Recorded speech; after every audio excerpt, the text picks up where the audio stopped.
Hello everyone, how are you all. I hope आपकी तैयारी ठीक चल रही है। इनऑर्गेनिक थोड़ी सी बेटर लगने लगी है पहले से। प्लीज रिवाइज करते रहो, नोट्स बनाते रहो। इनऑर्गेनिक बहुत ही स्कोरिंग टॉपिक होता है। ठीक है, तो चैप्टर बाय चैप्टर मैं आपके लिए बहुत सारी ट्रिक्स लेके आ ही रहा हूँ। अभी हम लोग पी ब्लॉक की ट्रिक्स देखना शुरू करेंगे। तो पी ब्लॉक की सबसे इंपॉर्टेंट ट्रिक, जो कि एक बहुत ही इंपॉर्टेंट एक्सेप्शन है, वो हम लोग आज देखेंगे। So the topics name is electronegativity. और एक्सेप्शन क्या है और वो एक्सेप्शन इंपॉर्टेंट क्यों है, उसके पीछे का रीजन क्या है, वो सारी चीजें हम लोग अभी देखना शुरू करेंगे। ठीक है, चलो शुरू करते हैं। तो सबसे पहले हम लोगों को इलेक्ट्रोनेगेटिविटी का ऑर्डर देखना है, जो कि बोरॉन फैमिली के लिए होता है। तो पहले तो मैं बोरॉन फैमिली लिख देता हूं। Boron, aluminium, gallium, indium, thallium. ठीक है, तो नॉर्मली क्या होता है, on going down the group, on going down the group, ये पीरियोडिक टेबल में हम लोगों ने पढ़ा हुआ है। अगर आपको नहीं पता तो मैं इसके ऊपर भी एक स्पेशल वीडियो बना दूंगा धीरे धीरे करते हुए। तो इन जनरल देखो, on going down the group size increases. ठीक है, तो जैसे जैसे साइज इंक्रीज करता है तो हमारा जो न्यूक्लियस है वो और आउटर मोस्ट शेल का इलेक्ट्रॉन, इन दोनों के बीच में डिस्टेंसेस बढ़ते रहते हैं। ठीक है, तो न्यूक्लियस आउटर मोस्ट शेल से जितना दूर हो जाएगा, न्यूक्लियस की खींचने की ताकत उतनी ही कम हो जाएगी। तो ये ऑब्वियस सी चीज है, इसको एक्सेप्शन नहीं बोलेंगे। बट इसमें जो थोड़ी सी ट्वीक होंगे बोरॉन फैमिली में, वो हम लोग डिस्कस करते हैं। तो पहले तो याद रख लो, on going down the group electronegativity decreases, ये जनरली होता है। और ये चीज बोरॉन फैमिली में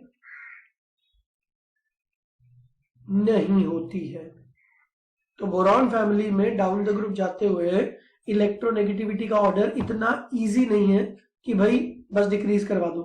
ठीक है, और सिंस ये एक्सेप्शन है तो इसके ऊपर बहुत सारे क्वेश्चंस आ चुके हैं। अच्छा, काफी सारे बच्चों को दिक्कत होती है कि सर इनऑर्गेनिक में बहुत सारे एक्सेप्शन है, क्या क्या याद करें। तो देखो बेटा, पहली बात तो जो इंपॉर्टेंट एक्सेप्शन मैं आपको बताऊंगा, एक्सेप्शंस बहुत होते हैं बट सारे एक्सेप्शंस इंपॉर्टेंट थोड़ी होते हैं। ठीक है, तो ये वाला फंडा आप समझो, इससे टेंशन थोड़ी कम हो जाती है। एक्सेप्शंस बहुत होते हैं बट सारे एक्सेप्शंस इंपॉर्टेंट नहीं होते हैं। तो जो इंपॉर्टेंट एक्सेप्शंस है वो मैं आपको बताऊंगा। ठीक है, तो उतने एक्सेप्शंस आप कर लो, काम हो जाएगा।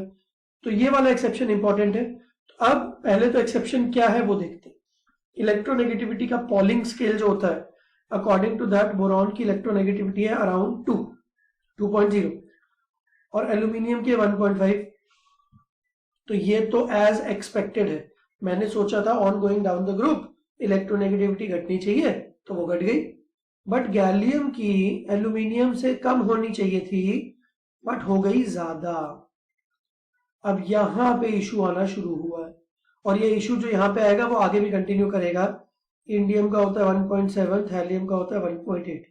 तो ये वैल्यूज आपको याद कर लेनी है, क्योंकि इसके ऊपर डायरेक्ट एक बार क्वेश्चन आया था। या तो वैल्यू पूछ लेंगे, नहीं तो जनरली वैल्यू नहीं पूछते। क्या पूछते हैं, arrange according to electronegativity values. तो इन पांचों को अरेंज करने के लिए सबसे ज्यादा बोरॉन की इलेक्ट्रोनेगेटिविटी, फिर थैलियम, फिर इंडियम, फिर गैलियम और फिर एल्यूमिनियम। एक बार ऐसा क्वेश्चन भी आ चुका है कि in boron family which of the following has the minimum electronegativity. तो काफी लोगों ने थैलियम आंसर लिख दिया था जिनको नहीं पता था, जबकि आंसर था एल्यूमिनियम। तो अब ये जो प्रॉब्लम एल्यूमिनियम से गैलियम के बीच में आई, ये क्यों आई, इसका क्या रीजन है। ठीक है, और हमको कैसे याद रखना है। मेन बात तो ये कि हमको कैसे याद रखें। तो देखो, पहले तो ये लिख लो, ये इंपॉर्टेंट इंफॉर्मेशन है। तो मैं स्क्रीन पे जो चीजें हैं उसको आगे बढ़ाता हूं। अब ध्यान से सुनो, अगर मैं एक रफ पी ब्लॉक का वो बनाऊं, देखो ये बिल्कुल रफ है तो ऐसे टेंशन मत लेना कि डी ब्लॉक छोटा क्यों है, पी ब्लॉक ज्यादा क्यों है। मैं बस आपको दिखाना चाह रहा हूं कुछ। यहां से बोरॉन शुरू होता है। ठीक है, यहाँ पे अपना हाइड्रोजन है, ये अपना हीलियम है। बोरॉन के बाद एल्यूमिनियम यहाँ शुरू होता है, एल्यूमिनियम के बाद गैलियम यहाँ पे। तो आपको एक चीज समझनी है कि अगर आपको बोरॉन से एल्यूमिनियम जाना है तो आपको कितने स्टेप्स लेने पड़ेंगे, 1 2 3 4 5 6 7 और 8। तो ऑब्वियस है ना, बोरॉन से एल्यूमिनियम जब आप जाते हो तो 8 इलेक्ट्रॉन्स का चेंज होता है। बट जब आप एल्यूमिनियम से गैलियम जाते हो ना, तो ये 8 के अलावा बीच में 10d ऑर्बिट 10d इलेक्ट्रॉन्स और आ जाते हैं। तो दैट इज वाई एल्यूमिनियम से गैलियम जब आप जाते हो 18 इलेक्ट्रॉन्स का इंक्रीज होता है। अब ध्यान से समझो, जब आप बोरॉन से एल्यूमिनियम गए तो सिर्फ 8 इलेक्ट्रॉन्स नहीं, 8 प्रोटॉन्स भी इंक्रीज हुए।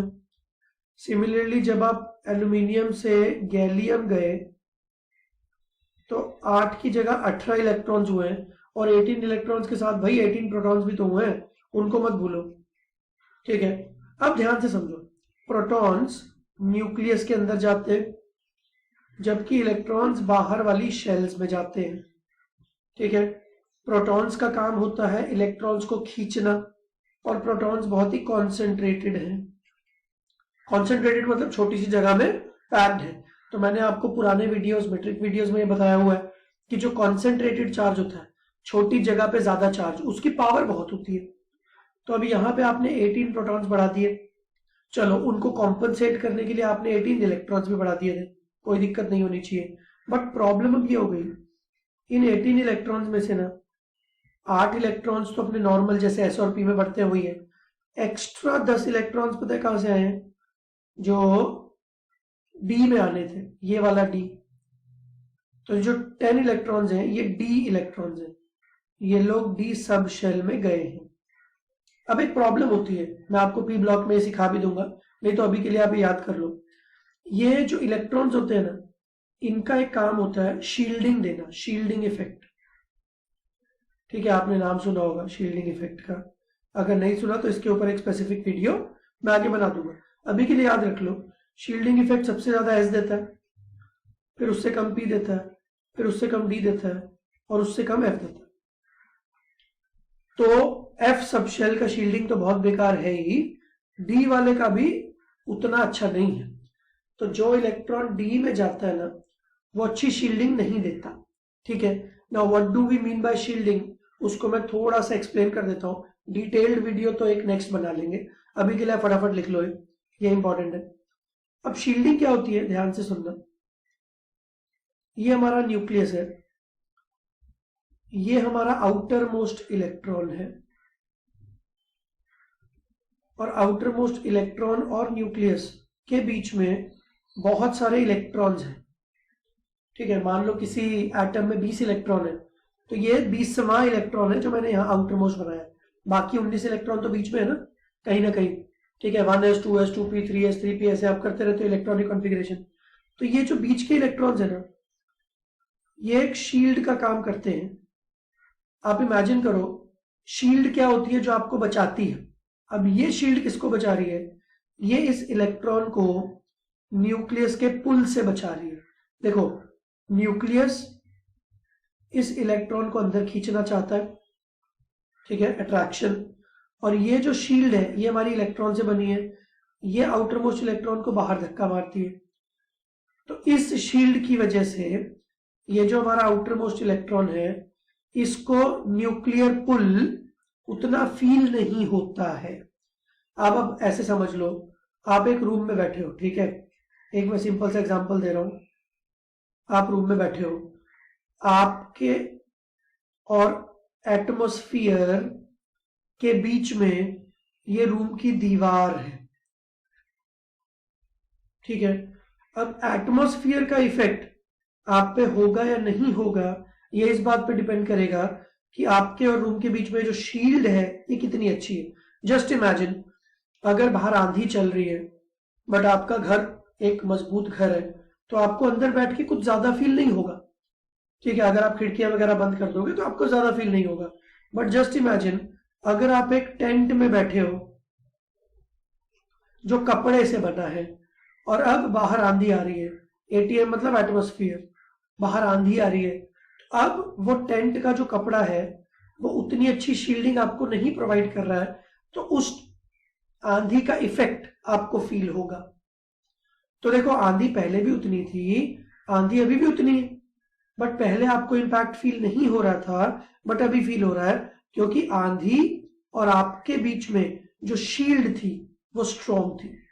तो अब ध्यान से सुनो, अगर शील्ड स्ट्रॉन्ग होती है तो इस न्यूक्लियस का पुल इलेक्ट्रॉन को फील नहीं होता है। बट अगर शील्ड वीक होती है तो न्यूक्लियस वही है, बट उस न्यूक्लियस का पुल आउटर मोस्ट इलेक्ट्रॉन को फील हो रहा है। तो जैसे आंधी वही है, इंसान वही है, बट अगर रूम की दीवार स्ट्रांग है तो आप जो पर्सन बैठा है उसको आंधी फील नहीं होती है। आंधी वही है, बट पर्सन को फील होगी या नहीं होगी ये किस बात पे डिपेंडेंट है कि शील्ड अच्छी है या नहीं। ठीक है, तो अब हमारा जो डी वाला शील्ड है ना वो उतना ग्रेट नहीं है, शील्डिंग इफेक्ट में डी की शील्डिंग उतनी ग्रेट नहीं है। ठीक है, तो अब आप इमेजिन करो अगर डी की शील्डिंग उतनी अच्छी नहीं है तो ये डी वाले इलेक्ट्रॉन्स उतना ज्यादा रिपल्शन क्रिएट नहीं कर रहे हैं, तो इस इलेक्ट्रॉन को वो न्यूक्लियस के पुल से नहीं बचा रहे हैं। शील्डिंग अच्छी ना होने की वजह से न्यूक्लियस ज्यादा पुल करेगा, और ज्यादा पुल करेगा तो इलेक्ट्रोनेगेटिविटी बढ़ जाएगी ना। तो जब आप एल्यूमिनियम से गैलियम की तरफ गए तो बीच में जो 10 इलेक्ट्रॉन्स आए जो डी सब शेल वाले थे, इन इलेक्ट्रॉन्स ने शील्डिंग तो अच्छी दी नहीं, बट इसके कॉरेस्पॉन्डिंग जो 10 प्रोटॉन्स आए उन्होंने काफी खींचा। तो देखो जी, प्रोटॉन्स की ताकत तो बढ़ी बट इलेक्ट्रॉन्स ने अच्छी शील्डिंग नहीं दी। तो इलेक्ट्रॉन्स की पुअर शील्डिंग की वजह से आउटर मोस्ट इलेक्ट्रॉन को न्यूक्लियस की पावर काफी ज्यादा फील होगी, और न्यूक्लियस की पावर फील होगी मतलब न्यूक्लियस ज्यादा खींच रहा है, और ज्यादा खींचने को मैं क्या बोलता हूं, हाई इलेक्ट्रोनेगेटिविटी। अंडरस्टूड। तो जब हम एल्यूमिनियम से गैलियम में जाते हैं तो एक स्पेशल ट्रांजिशन होता है, एक्स्ट्रा 10 डी इलेक्ट्रॉन्स का आना, और उनकी वजह से गैलियम की इलेक्ट्रोनेगेटिविटी एल्यूमिनियम से बढ़ जाती है, और उसी वजह से साइज पे भी इंपैक्ट आता है। On going down the group generally size बढ़ता है। ठीक है, बट अगर आप न्यूक्लियस की पुल को बढ़ा दोगे तो फिर साइज घटना शुरू हो जाएगा। ठीक है, अब इसी के ऊपर मैं एक और वीडियो लेके आऊंगा जिसका नाम है लैंथेनाइट कॉन्ट्रैक्शन, तो उसको हम लोग डिटेल में देख लेंगे, डोंट वरी अबाउट इट। तो फिलहाल आप इलेक्ट्रोनेगेटिविटी का ये वाला ऑर्डर याद रखो please. Boron, aluminium, gallium, indium, thallium 2.0, 1.5, फिर बढ़ाता शुरू करो 1.6, 1.7, 1.8। तो ये जो स्पेशल चेंज हमको दिखा बोरॉन और गैलियम के बीच में, इसका रीजन क्या हो गया, poor shielding of the electrons leading to the extra pull of nucleus and more electronegativity. ठीक है, आई होप आपको ये समझ में आ गया। अभी हम बोरॉन फैमिली और एल्यूमिनियम के बहुत सारे अच्छे अच्छे ट्रिक्स आपके सामने लेके आएंगे। ठीक है, तो स्टे ट्यून्ड और देखते रहो। चलो बाय बाय।